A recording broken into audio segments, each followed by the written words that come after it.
আমাদের দলের প্রতিষ্ঠাতা শহীদ রাষ্ট্রপতি জিয়াউর রহমান। আমরা তার নেতৃত্বে স্বাধীনতার যুদ্ধ করে আমরা আমাদের মানচিত্র, পতাকা এবং আমাদের স্বাধীনতার সার্বভৌমত্ব পেয়েছিলাম। আমরা আমাদের নেতার নেতৃত্বে বাংলাদেশকে গড়তে চেয়েছিলাম, কিন্তু আধিপত্যবাদ শক্তি আমাদের স্বাধীনতার ঘোষক শহীদ রাষ্ট্রপতিকে জিয়াউর রহমানকে হত্যা করার মাধ্যমে বাংলাদেশের অগ্রযাত্রাকে তারা বাধাগ্রস্ত করেছিল।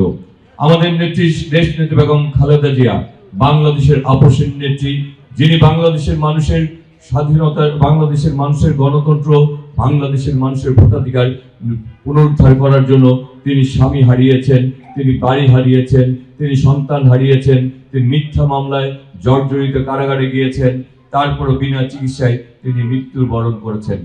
আমাদের নেতা, আমাদের নেত্রী দুইজনেই এদেশের মানুষের কাছে অত্যন্ত জনপ্রিয় ছিলেন, কারণ তাদের মধ্যে দেশাত্মবোধ ছিল।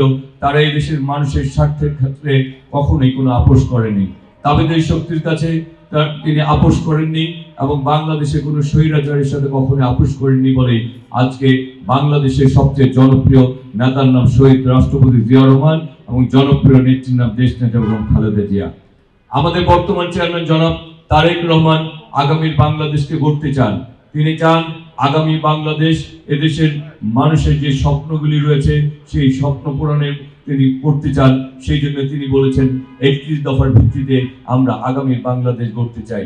31 দফায় ছাত্র, শ্রমিক, জনতা, কৃষক, গৃহিণী সকল পেশাকে অন্তর্ভুক্ত করা হয়েছে।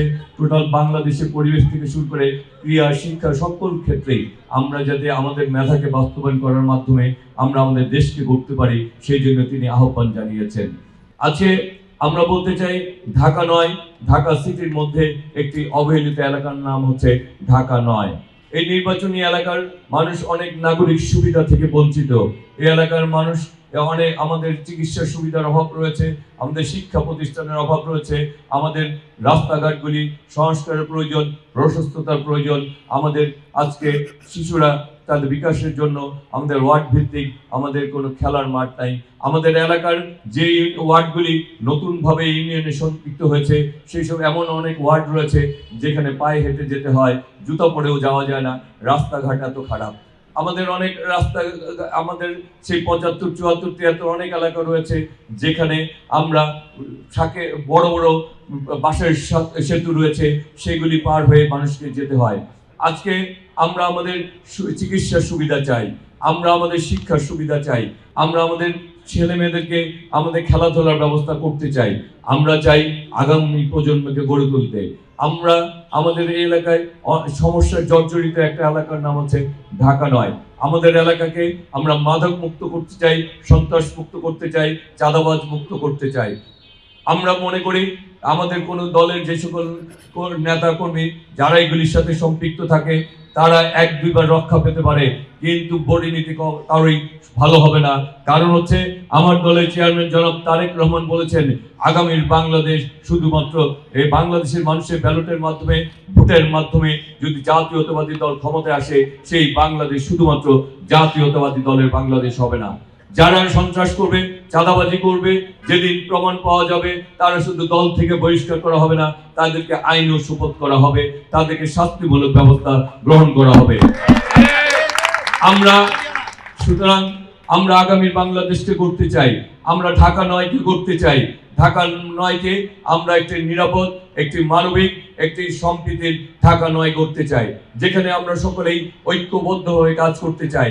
আমরা প্রতিটি ওয়ার্ডের সকলের মতামত নিয়ে, আমাদের সীমিত সম্পদ দিয়ে, অগ্রাধিকার ভিত্তিতে আমরা আমাদের এই এলাকাকে গড়ে তুলতে চাই।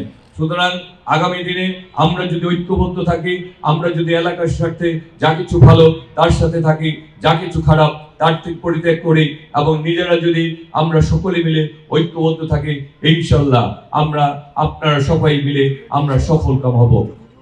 সর্বশেষ একটি কথা বলি, আমি আপনাদের এলাকার সন্তান। এই এলাকায় 38 বছর ধরে রাজনীতির সাথে সম্পৃক্ত, বর্তমান জাতীয় নির্বাহী কমিটির সদস্য, জাতীয়তাবাদী ছাত্রদল কেন্দ্রীয় কমিটির সাধারণ সম্পাদক ছিলাম, ঢাকা মহানগর বিএনপির সব ভারপ্রাপ্ত সাধারণ সম্পাদক, প্রথম যুগ্ম সম্পাদকের দায়িত্ব পালন করেছি। বিগত সময়ে ছাত্রদল মহানগরের সভাপতি, সাধারণ সম্পাদকের দায়িত্ব পালন করেছি। এই ওয়ার্ড ছাত্র দলের সভাপতি বৃহত্তর সবুজবাগ খিলগা মুক্তা নিলাম থানা ছাত্র দলের দায়িত্ব পালন করছি। দায়িত্ব পালন করতে যে শতাধিক মামলা, মিথ্যা মামলার আসামি হতে হয়েছে। 7 বার কারাগারে গেছি, 8 বছর সাজা হয়েছিল, 86 দিন রিমান্ডে ছিলাম। তারপরেও আমরা আমাদের আন্দোলনের সংগ্রাম অব্যাহত রেখেছি শুধু মানুষের গণতান্ত্রিক অধিকার, ভোটাধিকারকে বাস্তবায়ন করার জন্য। সবার শেষে বলতে চাই, আমাদের মূল লক্ষ্য হচ্ছে আমার আগে আমরা, আমাদের আগে দেশ, ক্ষমতার আগে জনতা, সবার আগে বাংলাদেশ, সবার আগে বাংলাদেশ, করব কাজ গর্ব দেশ, সবার আগে বাংলাদেশ, করব কাজ গর্ব দেশ, সবার আগে বাংলাদেশ। ভোট দিলে ধানের শীষে দেশ গর্ব মিলেমিশে, ভোট দিলে ধানের শীষে দেশ গর্ব মিলেমিশে, ঢাকা নয় গর্ব মিলেমিশে। সবাইকে অনেক অনেক ধন্যবাদ।